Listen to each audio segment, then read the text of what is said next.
everyone who's here. We'll just give it a bit. Thank you for joining in today. Very, very interesting topic. We're going to look at child health and parenting. I think it's one of the requested topics here, and we're going to look at it in a very interesting angle. We're going to come in from the medical side as well and the psychology side as well. So it's going to be a very immersive session.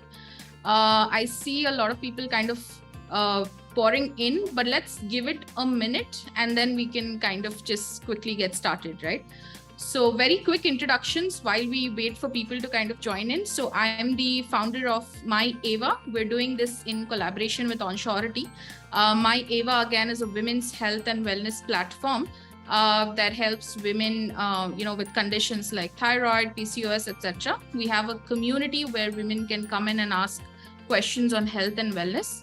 And joining me today is Snehal. Snehal is a clinical psychologist who has above 9 years experience in the whole field. And she was practicing in the US of A and then has returned back to her roots. Now she's back in India, doing a lot of online consultation in this space. So it'll be a very, very interesting session. Welcome, Snehal, to the session. Hi. Hey, hi. So we're also going to look at Dr. Impana joining us through the session, and she will take us through the medical side of things and, kind of just, talk to us about the typical medical issues which are associated with children and how do you be aware of it? How do you deal with these situations and conditions as well? I would like to keep this very, very conversational with all of you all. So let's kind of contribute if you have any questions, through the session. Feel free to drop in the chat box. And let's just drop in a hi through the emojis if we can, so that we're all claim our attendance on the session and are, quite active for the session. So yes, I see a thumbs up coming there. Thumbs up, hi. Can we kind of just do that? Perfect. Thank you so much. Thanks again, everyone, for joining us. So essentially, I'd like to kick off the whole session or topic addressing 4 broad points. One of the points when Snehal and I were discussing right before the session came up with the whole pandemic, and that is the elephant in the room that we need to address. It's been difficult for children during the pandemic.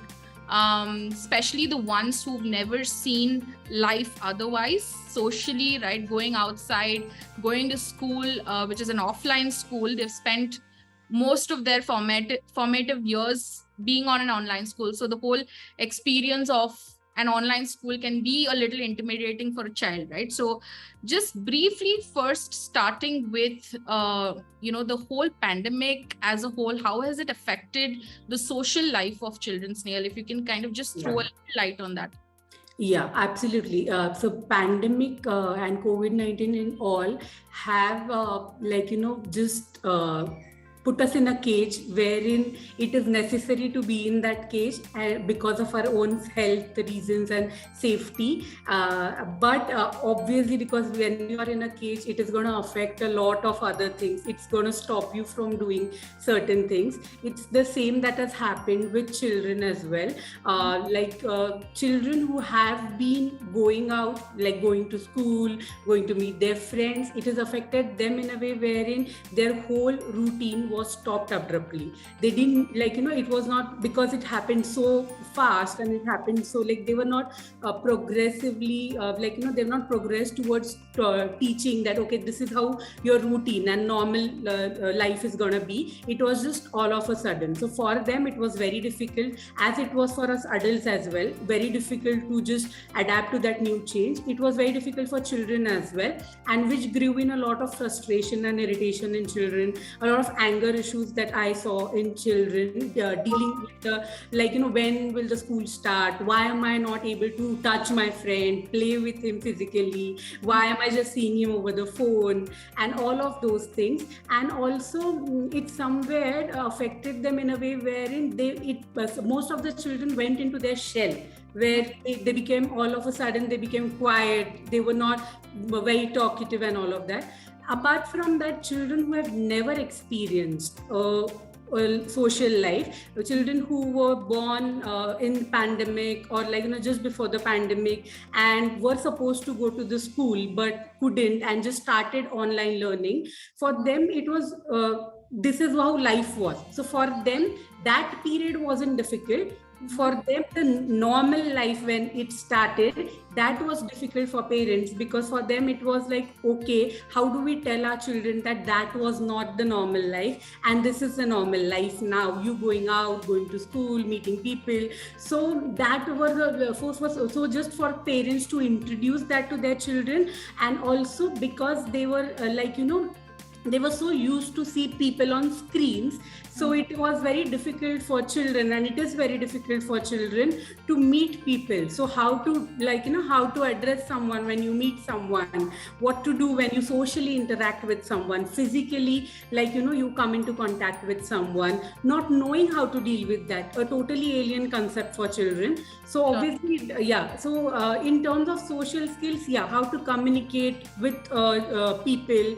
Then also it also impacted confidence, because it is like when you are talking over a screen, you can just turn off your video, you can but here you can't do that, you have to be present all the time. So that impact on confidence also has happened a lot. Sure, yeah. And like you said, it's been very new for parents and children as well, right? So parents also are dealing with a very, very new situation, which they don't know how to kind of handle, right? So would like to again kind of look at it from a parent's perspective, right? Any advice for parents who probably are also currently still dealing with the child getting used to going to school, not seeing their mom and dad around all the time, not being at home, not having the liberty to sort of turn off the camera and not concentrate on a session if required, right? How do you start these conversations with your child, and how do you ease them into understanding what the new world is going to be like, and how do you kind of get used to the whole school life? I'm sure it's been some time now that children are out there going to the offline school, but for parents who are still trying to understand how to have this dialogue or conversation with their children, what do you suggest? Right.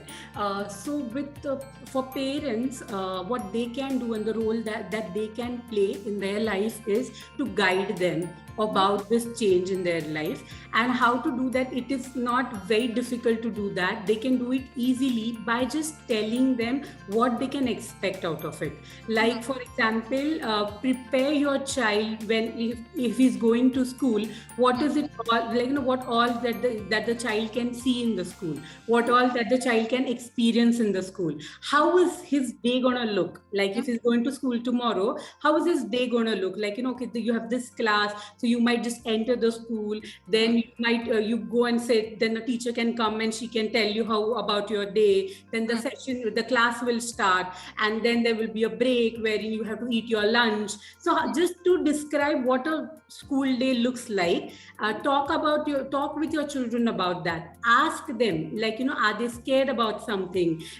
Do they have any questions about it? How do they feel about it? Talk about their feelings, and what are they experiencing? Are they scared? Because and normalize the fear, right? Normalize being scared, normalize being anxious going to the school. No, don't tell your children that it's okay, you will be fine. Tell them that I understand it can be difficult for you, but let's go over it. It's okay. First day that doesn't go good, that's fine. We can try next day as well. You will get used to it. You can. And also when they come back from the school as well, check in with your children of how they, and not just by asking how your day was it okay? Ask more open-ended questions to your children about how the school was. Okay, what was the best thing in your day today? Was there something that made you sad? What is it that you didn't like in your day at school? That will just help them open up to you more. Right. So also, Snehal, most of the young parents today, right, have not had this sort of upbringing. When I say this sort of, no open conversations, no dialogues between parents. They've not seen that side of conversation that happens, right?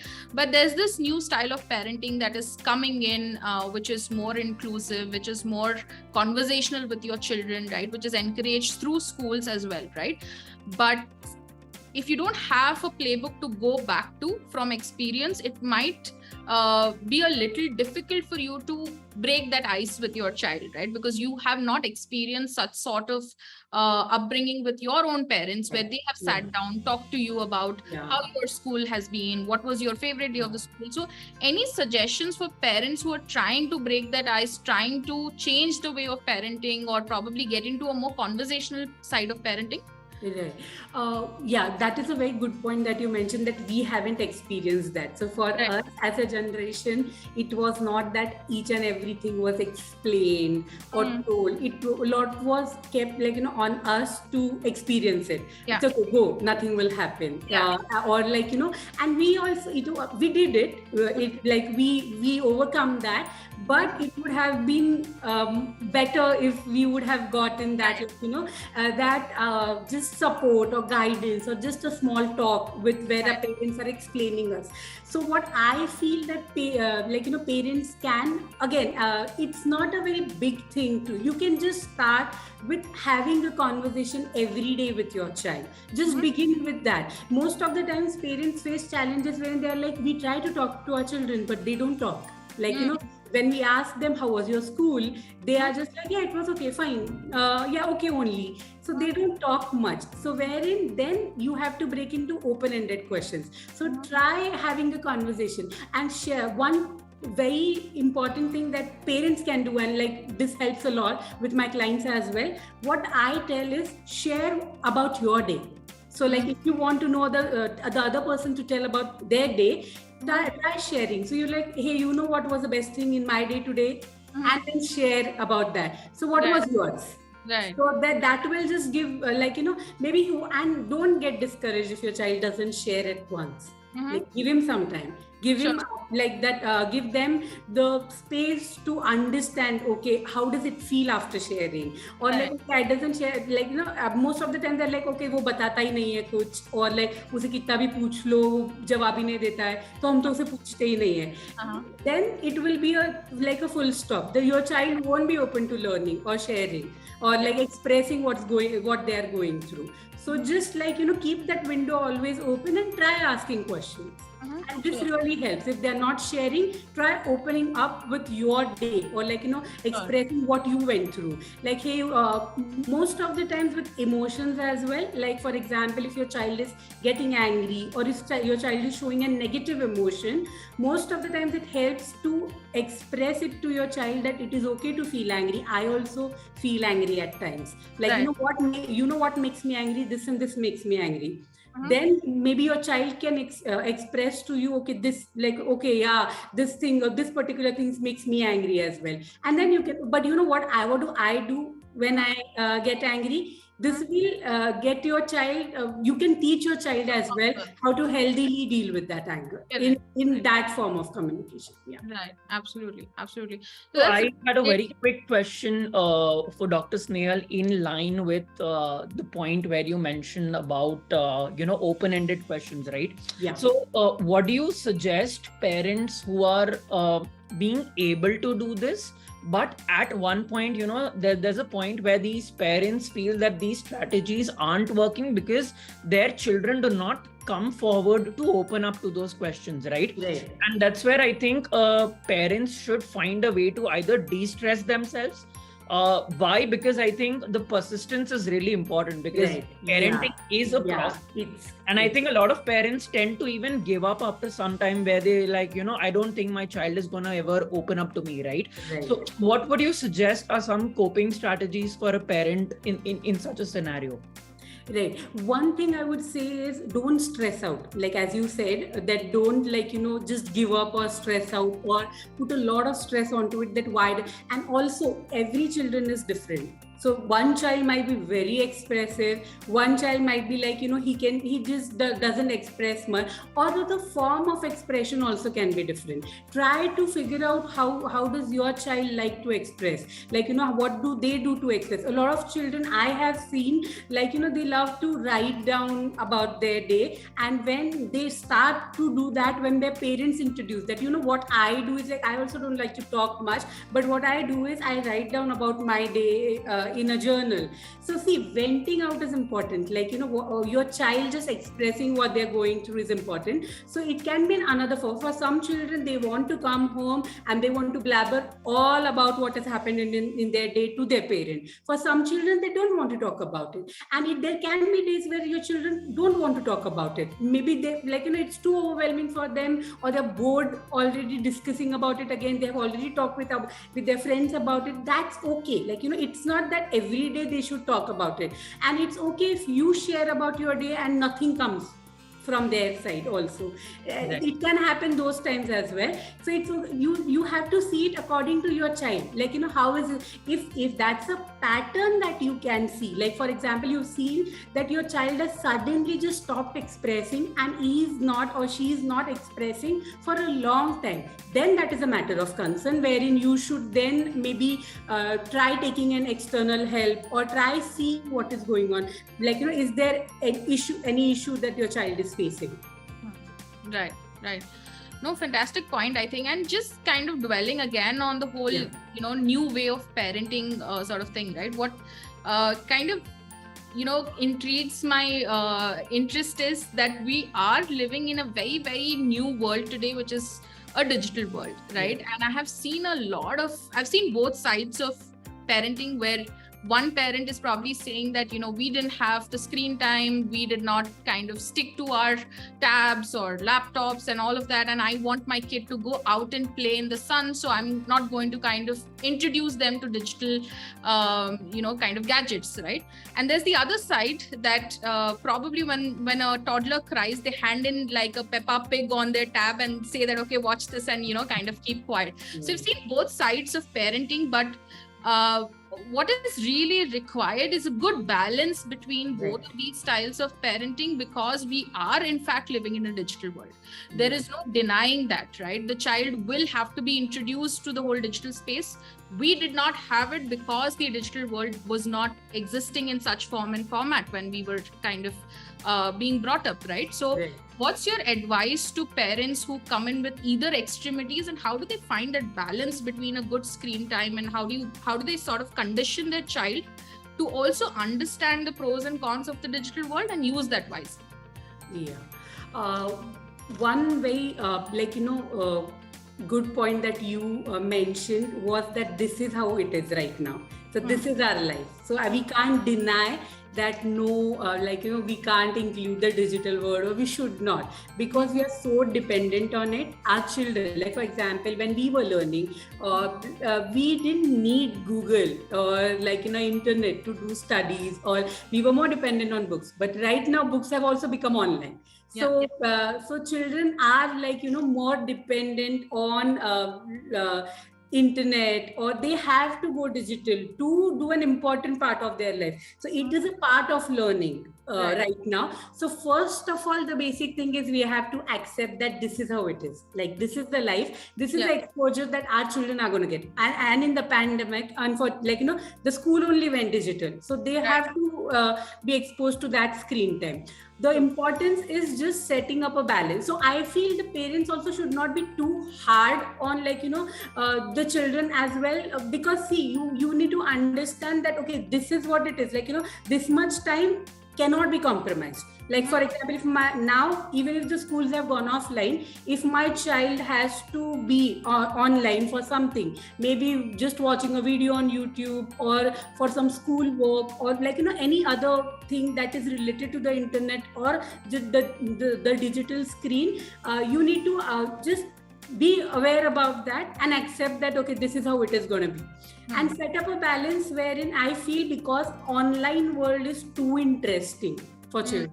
And offline isn't, unfortunately. It is more of they find so much online to do that they can do in that time. So telling them not to do it is not gonna let them stop, because for us also, if you just go on scrolling, adults as well, we can spend hours and hours scrolling on Instagram and not know where the time is gone. And it's the same. So it's going to be the same with children.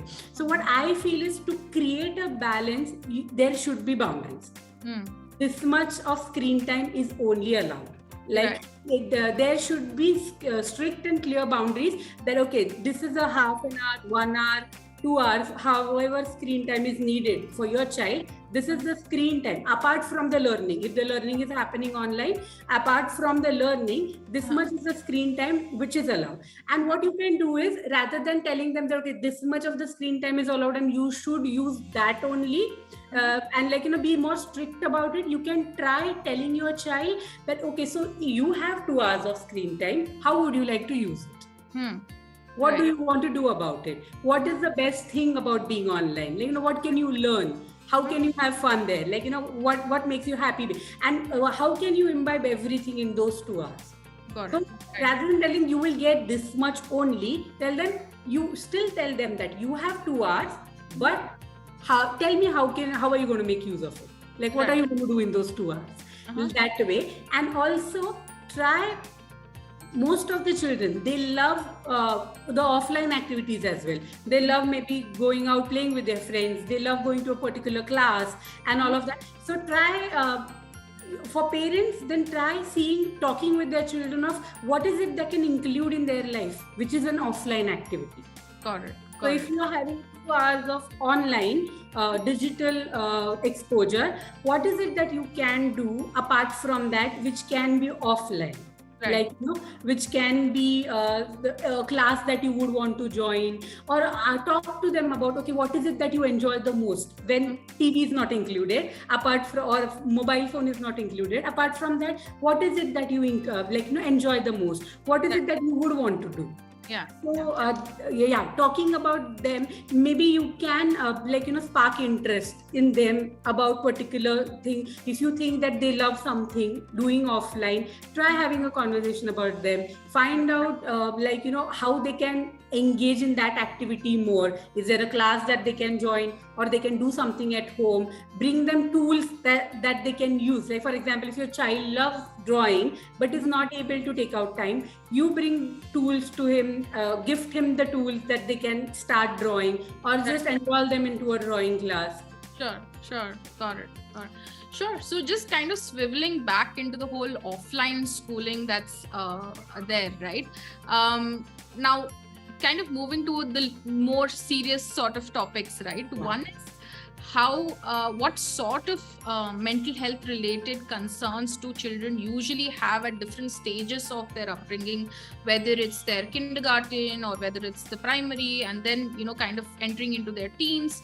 What are the typical sorts of cases that you have seen, and what are the red flags that the parents should always kind of keep track of and identify these at the initial stage, so that they don't reach a level where it's too severe to kind of, deal with, right? So what are the red flags that you would want to tell parents to keep in mind? Okay, so there are a range of problems that children go through, be it like teens, or be it infants, or be it school-going children, or like they have range of issues, like from behavioral issues, they have sibling rivalry, they feel insecurity, attachment issues, like they don't feel attached to a parent, or abandonment issues from the parents, that also can happen, or just stress. The children these days are facing a lot of stress issues as well, like stress in the school, like just performance issues, if they are in a family, or if they are in an environment, or if they themselves. I've seen children who are too hard on themselves, who wants to be the best. So for them, they're putting a lot of pressure on themselves to do good in the school, or fear of failure. So there are a lot of issues that children face. So it will be difficult to club in and tell that, okay, this is the issue that children face. But about red flags is some things that I would like to mention. One is that I want to tell parents that don't be too observant. Like, you don't take each and everything and think that, okay, is it a problem? Is it normal? Is it okay? Because it is okay at times. Like, even if once your child is misbehaving, it's fine.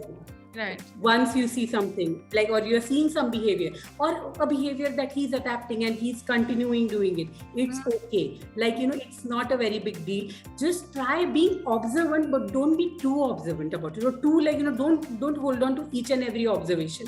So just try be and also let your child do things rather than telling them what to do, and see if they are falling as well. It's okay to fall, it's okay to fail as well. So and then red flag, to notice a red flag, it's just more than being observant about your child. See if you can see any changes, and the changes which are stagnant, like you see a change in your child and that change is stagnant, and there's a pattern that you see repeating.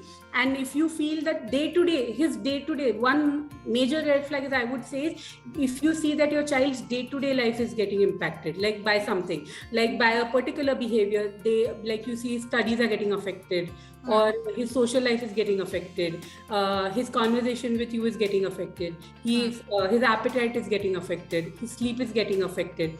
Those are some things that you can keep a check on. If it started impacting that, then you can maybe think about or tell that, okay, this is something that I think, so that was some great points, right? I'd like to also just spend, I know it's a very broad topic and difficult to kind of cover in such a short time, right?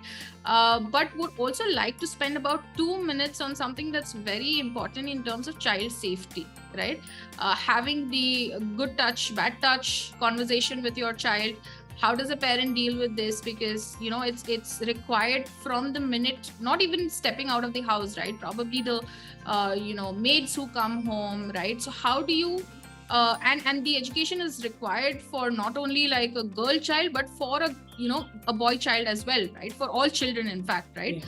This conversation has to be had. So how do you think parents should lead these conversations and ease out into it, and what's the typical approach that you would suggest for children to go to school? Children who are school going, or probably anybody they're interacting with a lot of like people at home, right? Like the maids entering, how do they have the good touch, bad touch conversation and sort of keep Am I audible now? Yes, Dr. Impana. We can hear you. Yeah, great.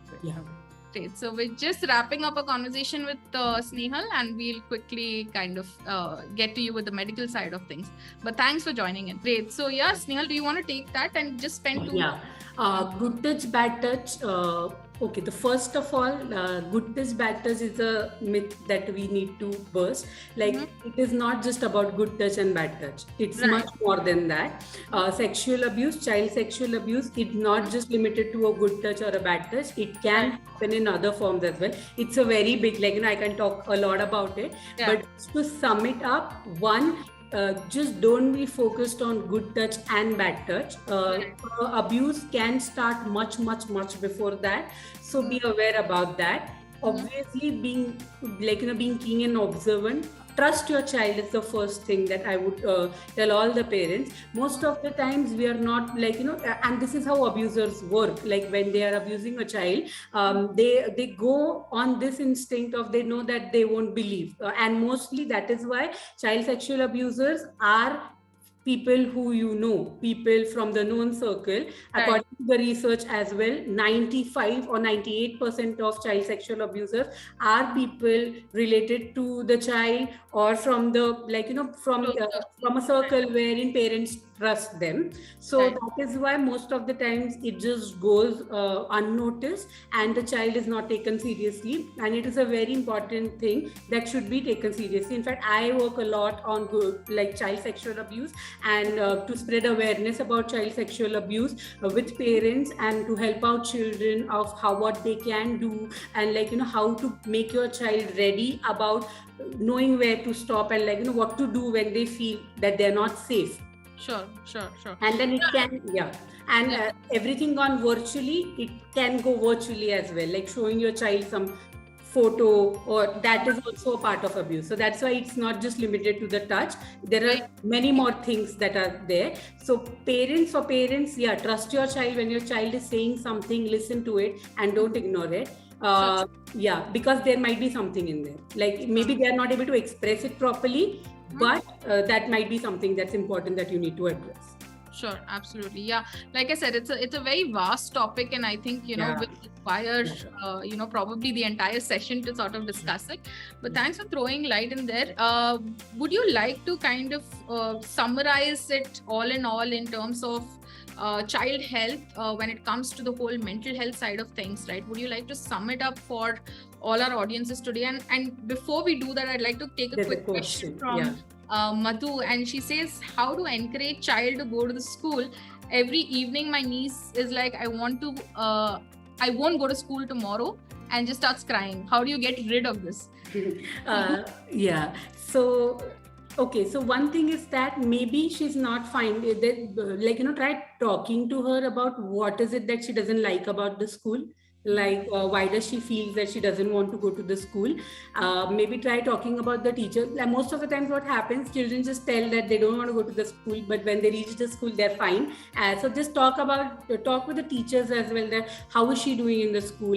Does she feel, does she cries in the school as well? Does she tell that she wants to go home? So she see if there's a sync in that as well. And maybe make see what she feeling. That's a very important thing. First, understand why is she not liking it, why she doesn't want to go,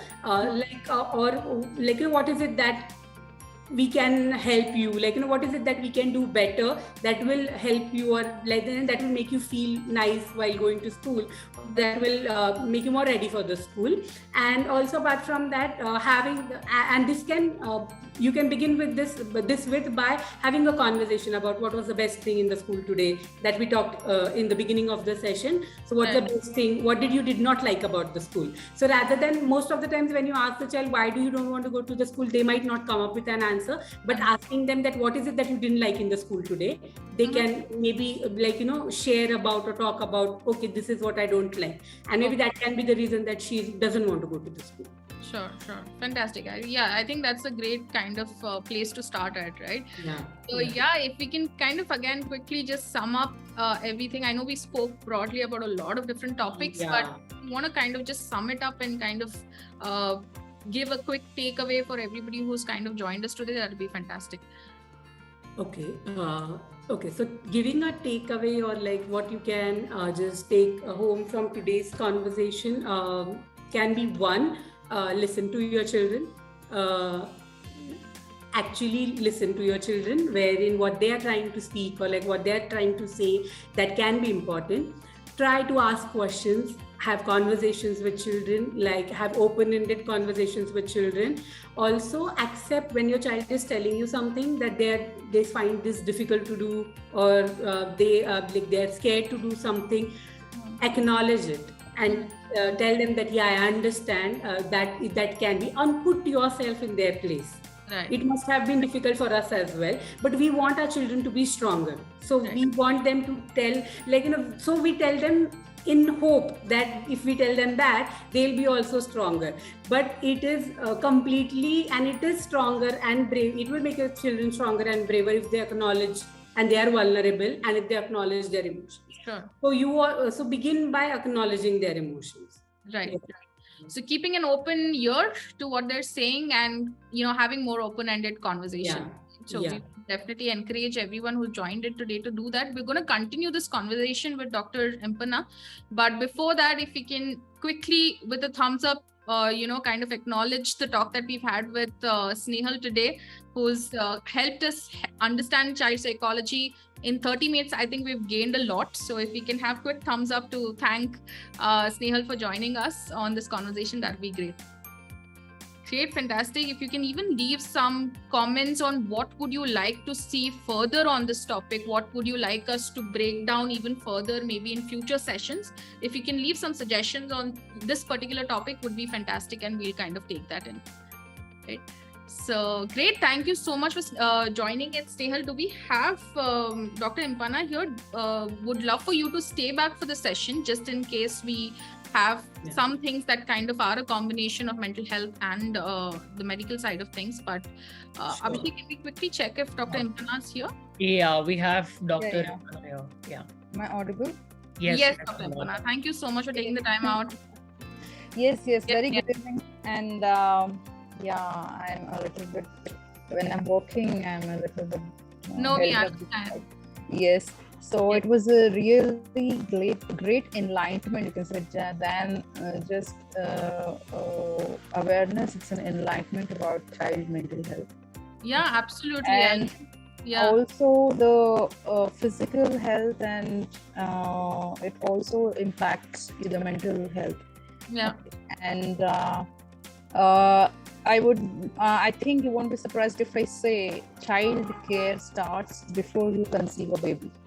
Absolutely. I think that's Right. Yeah. Okay. Right. So this is the thing nobody knows. See, you're a couple. You're planning a baby. Child care and child health starts from there. Right. Yeah. For that, you should have a good health yourself, both husband and wife.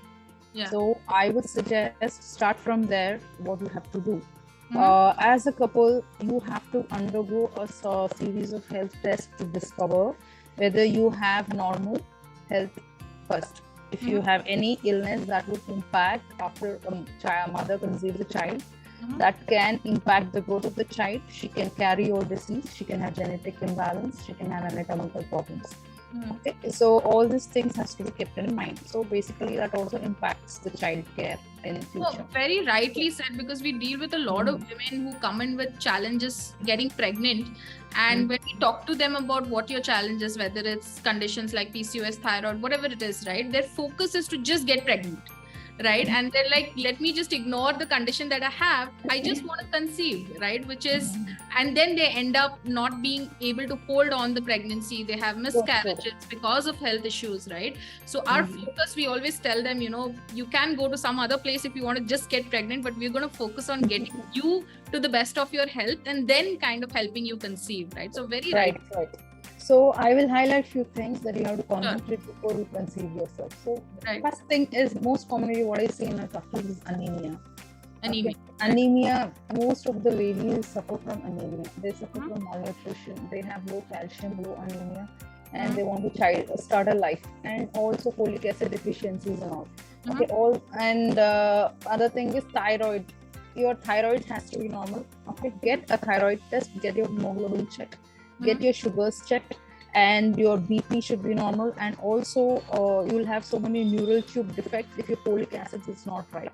And also genetic X-linked disease. You have a family history of some syndromes that can be transferred to a child after you conceive. And another thing is consanguineous marriage. You have consanguineous marriage in your family, you have high chances of children having genetic defects. Organ malformations, genetic defects are more common. And you have to get screened for all these things. Down syndrome, you have history of Down syndrome. Okay, you have history of some Alport syndrome. You have history of some there are many things that can be like Parkinson's disease. Okay, and later on, all these things are like you have to get screened. You have to sit. The couples have to be counseled about it.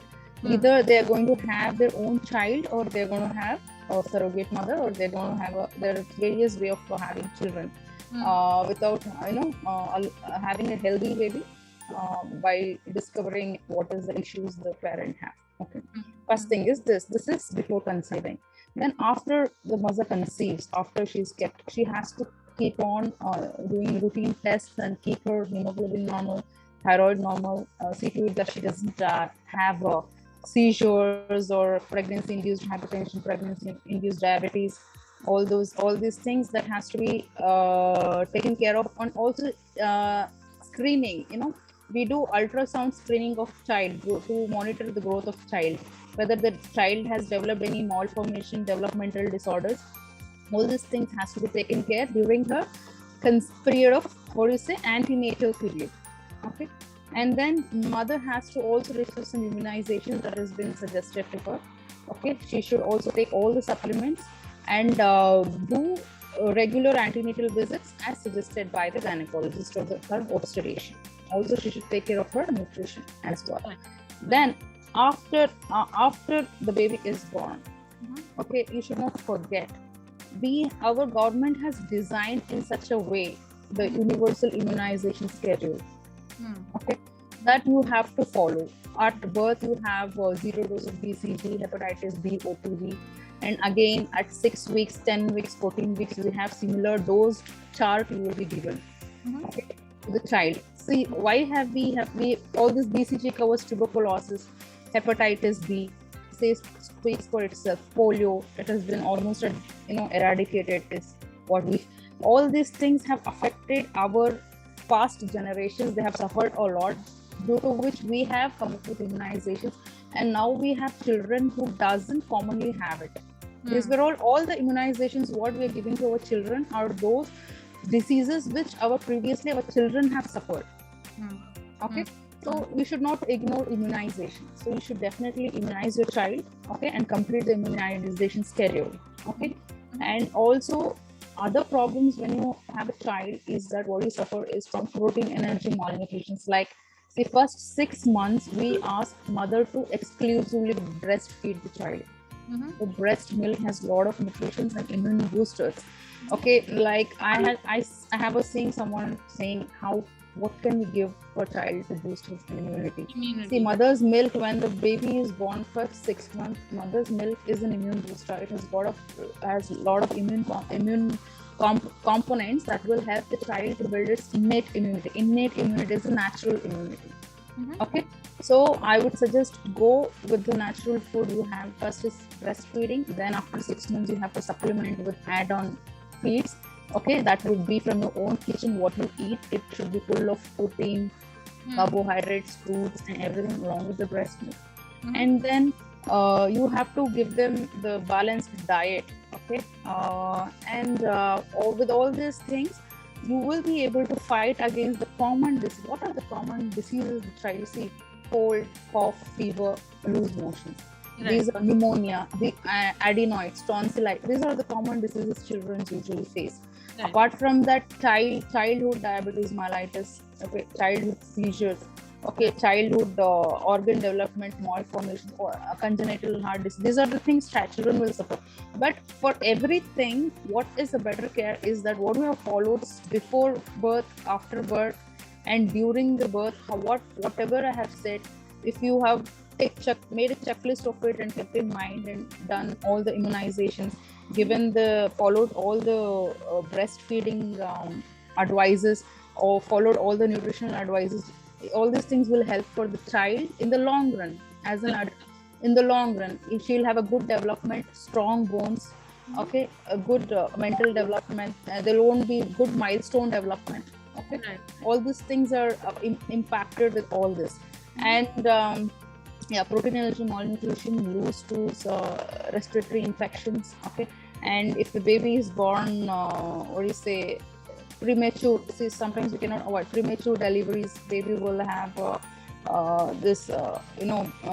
breathing issues, lung and developmental issues. All these things will be gradually covered if you follow this immunization schedule, as well as the diet and breastfeeding advices what your doctor has given.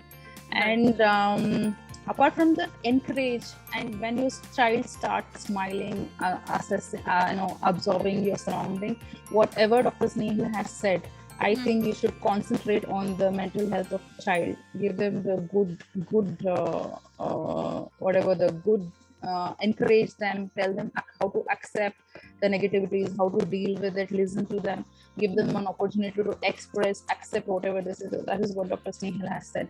So life is very simple. All you have to do is utilize whatever is offered to you. It's already there. Right. Yeah, absolutely. And also, like we were talking at the initial phase of this discussion, we were just breaking down how the pandemic has affected children who have not known otherwise, right? They've just known kind of being indoors, and now suddenly they're going outdoors. They don't know what a social interaction, etc., right? From the medical perspective now, there is a different level of, say, nutrition management that is done when you're at home. Mom used to make those delicious milkshakes at 5 o'clock and kind of keep those ready. There was a lot of concentration on nutrition that, mothers used to take when they were at home, right? So how does that kind of change when they kind of get into the whole schooling environment? How do you kind of take care of it? And also, do you have to kind of be aware of any certain medical conditions like since we have been at home for the last 2 years, maybe vitamin D deficiency is something that all of us have been dealing with, and especially like small children, right? So how does one ease out into encouraging children go out and kind of play? If that is not happening, then how do you take care of these deficiencies? See, vitamin C depends on what age group we are focusing on. See, adolescent age group, children who have already completed their. We have children are at different phase. Now it is subjective. If you really feel that your baby is having vitamin D deficiency, okay, it will be reflected in the form of frequent falls, frequent fractures, bowing of. We will supplement accordingly based on the age group. Otherwise, if we feel that okay, my child was inside and I feel she might have, encourage them to play in the early morning in the sun. Right. Okay, give them 2 glasses of milk every day. Okay, so all these things will help them. So if there is real deficiency, it will reflect in the form of a health problem. Right. Okay, so we don't have to too much over stress over that. Okay? Right. And then second thing is, if you feel, you can also give them, I don't know about the current school, how they are encouraging about lunch, breakfast, how they are supplementing, they have their own kitchen, are they supplementing? There are a few international schools, what I've heard, they have their own kitchen, you don't have to send them meals and they'll supplement. So you see, if your child is coming back from school hungry, if your child is not well, so please give them something. You can discuss with the teacher. Ask them, they're able to concentrate in the school, are they feeling hungry, they're having frequent hunger pangs. See, everybody's appetite is different. Right. Yeah. So you should know your child better. Ask them, they're able to concentrate, are they feeling hypoglycemic, they're able to play well, what time of the day they are having any uneasy feeling. So you can discuss with the teacher and give them extra food from your side. If there will be uniform distribution of food items in the school. If you feel that your child is feeling at this point of time, he's complaining that he's having something, give them some extra package. Discuss with the teacher, discuss with the administration. You can help like that. Sure, right. On the health front, Dr. Impana, is there anything that, especially in terms of like the nutrition front, that can lead to some sort of, either ailments or disorders, right? Anything that you would like to sort of mention that avoid these things or include these things specifically? No, see, what happens basically in children is one is the vitamin D deficiency, bone problems, and protein energy malnutrition, and attention deficit disorders. Okay, all these things has to be picked up in the early growth, early childhood only will be able to pick up, because it will be reflected in the form of delayed milestone and difficulty in carrying out daily difficulty to control the child. It will be reflected in academics, it will be reflected in health. Right. Okay, we don't have to tell parents. They'll come to you with this problem.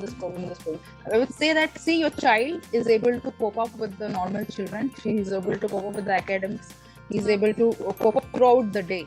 If there is any difference, only these things are the things that the alarming things that you keep in mind and go to the doctor. Okay. Right. And another thing is, I would stress on complete the immunizations. Okay. Keep a record of immunizations. Keep a health track of your child. Keep a growth track of your child. Okay, nothing you have to worry in specific about it, because all of this or everything else will be done in the beginning when the child is born. If there is any abnormalities, anatomical things will always be screened. Okay, but there are few things that comes up later. Okay, it is a very common thing in the form of infections. We always see these things. Any major things will be picked up during the birth of the child. Right. But still, we cannot tell a diagnosis right away to the parents now. No, this is the diagnosis, you should be aware. We cannot do that. All you have to do is be aware about your child's routine, be aware about changes in their activity or behavior or growth. That way, it itself is a sign for you to bring us to us, so we will screen and evaluate what is the issue. Sure. Sure. Just going back to also the common disorders or common kind of conditions that you mentioned, which is beware of fever, cold, cough, maybe, upset stomach, right? Most oftentimes, we, especially in India, we have a tendency of just treating this with a paracetamol or take a dolo, kind of get rid of it, right? One, would you encourage parents to kind of take that route? And when should they, kind of, if yes, if it's okay to kind of do the over-the-counter treatment, then when do they kind of start taking this seriously and actually go visit a doctor and make sure that, they identify those red flags? Usually everybody come on third day of illness to the clinic or hospital. Usually, okay. And you see any fever, we also do the same thing. You have fever, nothing else. 1 day fever, nothing else, we say paracetamol. We also give them paracetamol to home and they keep it with you. Right. No, there's no harm in giving paracetamol. Right. Okay. If the paracetamol given round the clock for first 2 days is not helping, the child is having worsening symptoms, bouts of fever, high fever. See, sudden onset of high fever with seizures can end up with febrile seizures. Okay, so that is dangerous. If the baby is having a history of seizure and she has a fever, then you have to bring it to the hospital. Bring her to the hospital. You have to. They will be given all the instructions what to do, what not to do. But if your child is frequently prone to seizures and she has high temperature, then it's better to bring her to the hospital. But if your child is having mild fever for a day, you can, for first 2-3 days, you give her paracetamol. If you feel that she's developing noisy breathing associated with cough, fever is worsening, bring her to the hospital. Probably it could be pneumonia, it could be lower respiratory tract infection. She's having asthma. Child is born with an asthma. Since childhood, she's having allergy. She's having frequent bouts of asthma. She's having a lot of breathing issues. Bring her to the hospital. Okay. Right. So, you know your child better. Okay, you will be instructed. So, so there's nothing wrong in giving paracetamol. First day, 1 day, 2 day fever, it's not wrong. And if it's not getting controlled, definitely fever of unknown origin, like even after 3 days, we're not able to come into a conclusion. We will keep investigating, but we will treat the patient. Sure, absolutely. So first 1 to 3 days, it's not an issue. Not an issue. All right. Just spending about 5 minutes, and I know this is fairly new. It's extremely new, but there is this round of tomato fever that's been going and making the talk of the town, which is affecting children, right? I don't know if you can kind of share something on that. I know we had a conversation, but I don't know if you kind of dig deep. It's fairly no. Actually, I did not go through that. I did not come across that. Probably, I would honestly say that I have not come across that. Sure. And definitely in my subsequent talks, if I get to know something, I'll definitely share with you. Absolutely. I think it's very, very new right now. A couple of children in the US have been detected with it, and we thought that it kind of affects children much more faster. So, but we'll kind of discuss this probably later when we kind of see this aggravating and we can have a separate... Mostly it looks like a viral fever. Okay. Right. Any viral fever will present like flu. There are so many viruses. Yeah. Okay. So this would be one of those viral fevers, but everything we have got an answer so far. See, the hard and fast rule is you will be given the same medicines. Only the name will be different due to panicking about it. Right. Absolutely. Also, just quickly, Dr. Impana, if you can tell us about, again, I was talking to Dr. Snehal on the different styles of parenting that have come about, right? We are seeing parents being a little extra cautious these days in terms of everything, right? In terms of even nutrition. And again, I've seen like two very different styles of parenting. One is that if I have eaten this food and grown up all right, I think my child can kind of grow up all right? But again, there is that set of kind of parents that are trying to get in more organic stuff, depend on all that sort of food and nutrition of sorts, right? Any suggestions or any kind of thoughts on that? Is it always ideal to kind of stick to whatever is the organic label? Anything on that? See, or I wouldn't say that stick to this or stick to that. Okay, we did not have this concepts earlier. We were just buying whatever was whatever is available in the market. Okay, you're getting from, so please get it. Have a balanced diet. Okay. Right. Everything now we only see the label, or we don't know how they have grown it. Right. Okay, we only know that they will label this. We're happy with this. See, we have also come across this. They keep changing the label. They keep changing the expiry date. They keep changing everything in the product. We can't comment about that. Please go and buy in your supermarket or near your the regular markets of wherever you are able to see. See, we have all class of people. People buy from, what is that? We have that virtual market, basket. Yeah. A good basket or food basket. I don't know what is that. Okay, so Shah Rukh Khan is endorsing it. Yeah. Tomorrow someone takes something from there, something happens, we don't know. So anything can happen, and please access to the sources you have in and around your home. Have a balanced diet, like we have been telling in each and every talk we are having. Have a good food, balanced diet. Right. See, our ancestral food would be more justified if your family has been eating your backyard food. Why should we object that? Yeah. So I would say that eat whatever you get in and around you, but balanced diet. Be aware about vegetables, fruits, and how much you have to consume. Sure. Be physically active and be fit. Sure, absolutely. So just last question to you, just kind of dividing, children into the infant category, the, primary school going children and the teens, some red flags that you would like parents to kind of keep their eye out for, if there is any sort of demarcation like that we can.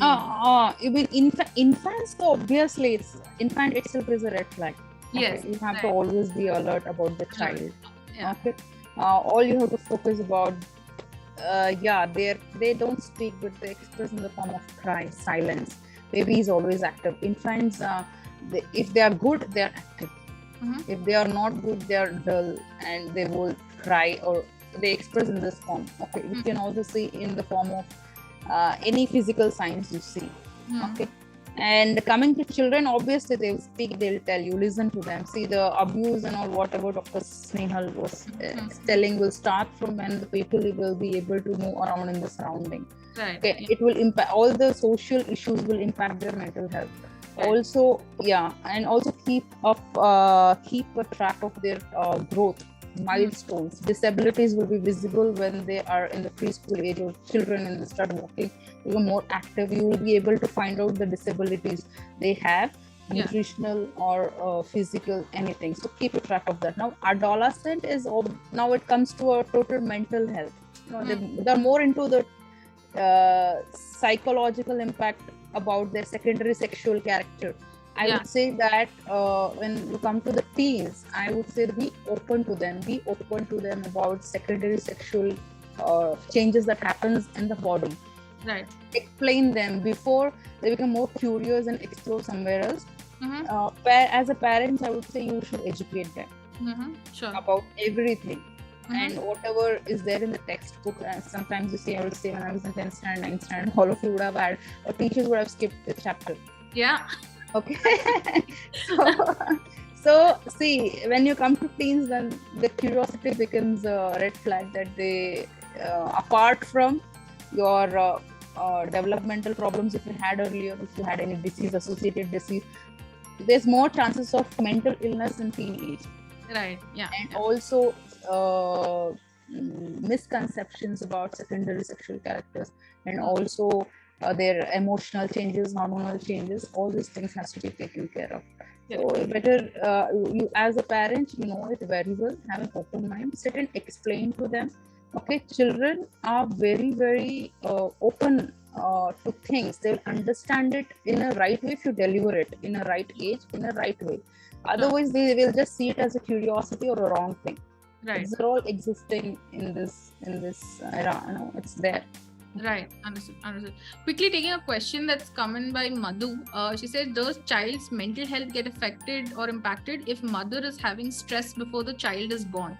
Will it create issues in the child's development?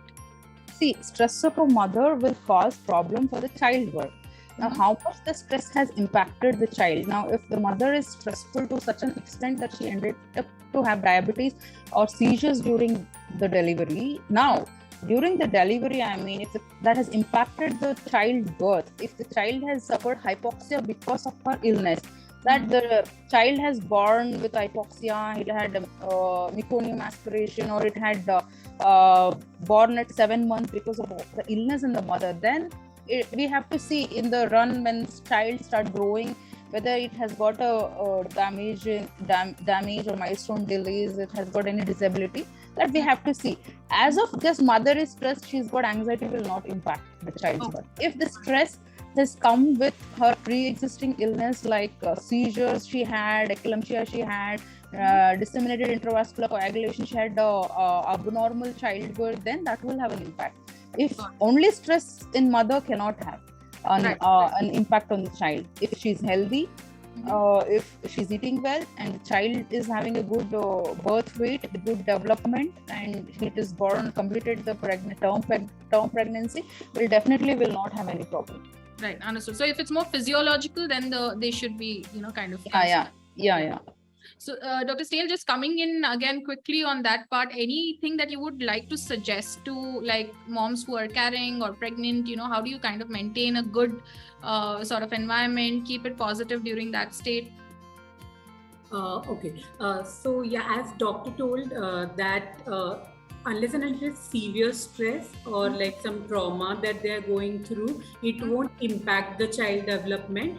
But overall, the mood that they are carrying, maybe basically just looking for your happiness, see what makes you happy, because pregnancy can be stressful. So like going through so many changes, emotionally as well, also the feeling of being a new mother and will I be able to do that or not. So just that anxiety about being a mother. So I feel that just be okay and be accepting towards yourself and telling yourself that, and also focus on what you need. Like, most of the times mothers, when they become a mother or on the journey of becoming a mother, they kind of just neglect themselves or put more focus on the child. But if you are happy, you can keep the child happy is what I feel. So just focusing on your happiness as well, your needs as well, emotional needs as well, can really help you. Absolutely. Thank you so much. So with that, I think we're right at time.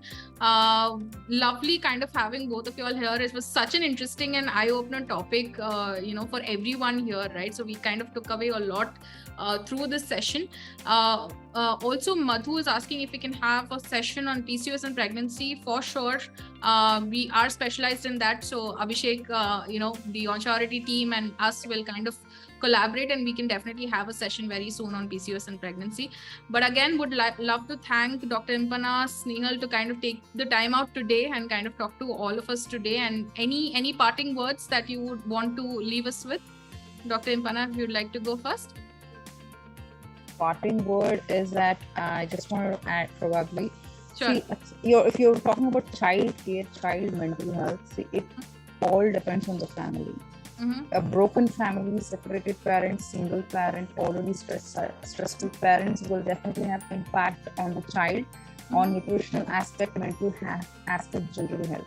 So what I would give a message to the parent is that please be good with each other. I mean, there should be a family harmony. If you want to have a better child from the present, a better child to the society, the family has to be good. You should not, addicted mother, addicted father, broken family, single mother, they will have a lot of impact. Right. Okay? So these are the major things compared to the rest of the things which it is your responsibility to give them a good life by taking care of yourself, plus good social life by having a good social life yourself. Absolutely. Okay. Absolutely. Thank you so much, Dr. Impana. Snehal, anything from your side? So adding to what Dr. Impana said, that's a good point, very important point wherein what is the impact that you leave on your child. But apart from that, one thing that I would like to add is being more clear to your children or being more open to your children. We try to hide and protect our children from a lot of things and which can in turn harm the child. So rather than that, for for example, if a couple is going through a divorce, which is a negative, which is maybe a negative thing or a stress creating thing, just hold. That also can be dealt very beautifully with the child not getting impacted by it or not getting affected by it. It just depends on how you keep your relation with the child, how healthily you are dealing with the child, how you are approaching the child, his concepts about marriage or his concepts about his parents, not creating any negativity towards each other. So I feel, more than being being open to your children, being more clear to your children, and also trying to don't underestimate your children. They know better. So so just giving them a chance to express their feelings and try expressing things to them as well, wherein they will be able to, we often feel they won't understand, but they can understand certain things as well. Sure. Absolutely. Wonderful. Thank you so much again for those parting notes. We'll kind of take those into consideration. And thank you again for joining us this evening. Thanks to everyone who's attended this session. I hope you've had a wonderful time, and we'll meet next Wednesday on the Wellness Wednesday. All right. Thank you so much. Thank you. So much. Take care. You take care.